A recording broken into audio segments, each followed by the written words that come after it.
السلام علیکم دوستو، آج کی کہانی کا نام ہے گھنے جنگل سے گریٹر اقبال پارک تک۔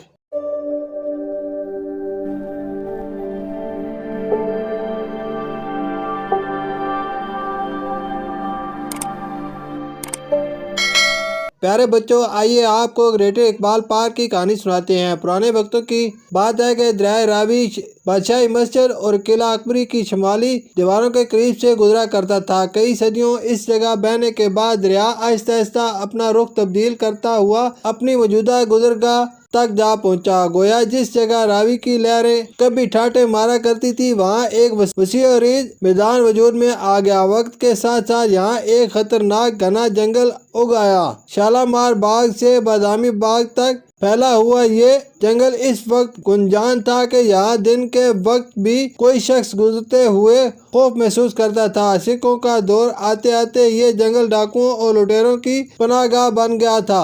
انگریزوں نے پنجاب پر قبضہ کیا تو انہوں نے اپنی حفاظت کے پیش نظر اس جنگل کو صاف کر دیا تاکہ انگریز مخالف گروہ یا دیگر سماجی دشمن عناصر یہاں چھپ کر کارروائیاں نہ کر سکیں۔ جنگل کٹنے کے بعد یہاں چیٹل میدان وجود میں آ گیا، جسے انگریزوں نے پلیٹن میدان کے طور پر استعمال کرنا شروع کر دیا، جہاں انگریز فوج کی پریڈ وغیرہ ہوا کرتی تھی۔ علاوہ ازیں گھوڑ دوڑ اور نیزہ بازی کے مقابلے بھی اس میدان میں منعقد کراے جاتے تھے۔ شام کے وقت اندرون شہر کے لوگ میدان میں چہل قدمی اور سیر کے لیے آیا کرتے تھے۔ 1903 کے لگ بھگ میدان میں آم اور دوسرے پھلوں کے درخت لگائے گئے۔ علاوہ ازیں میدان کو گھاس اور پودوں سے بھی آراستہ کیا گیا۔ اس طرح یہاں جو باغ وجود میں آیا اسے اس وقت کے گورنر جنرل ہند لارڈ منٹو کے نسبت سے منٹو پارک کا نام دے دیا گیا۔ یہ نام قیام پاکستان تک مشہور رہا اور اب تک یہ نام ذہنوں میں محفوظ ہے۔ جس زمانے میں لاہور شہر صرف قلعہ اور اس کے گرد و نواح تک محدود تھا،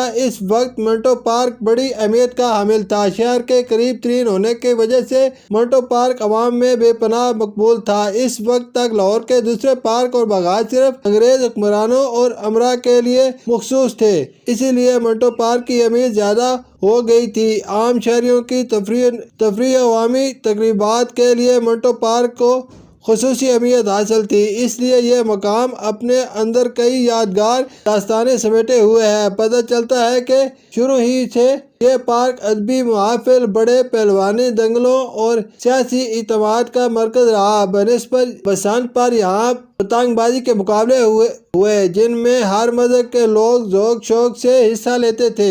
منٹو پارک میں فٹ بال، ہاکی، کبڈی، کشتی اور کرکٹ کے مقابلے ہوا کرتے۔ پارک کا مغربی حصہ مختلف کھیلوں اور ادبی محافل کے لیے مخصوص تھا۔ آل انڈیا مسلم لیگ کا ساتویں دو اجلاس 22 اور 23 4 مارچ 219 منٹو پارک میں منعقد ہوا۔ 23 مارچ کو یہاں پاکستان کے قیام کی تاریخ قرار پیش کی گئی، جسے 24 مارچ کو منظوری دے کر تاریخ میں ایک نئے باب کا اضافہ کیا گیا اور بعد ازاں اسی جگہ پر مینار پاکستان تعمیر کیا گیا۔ اب اس کا نام گریٹر اقبال پارک ہے۔ شکریہ۔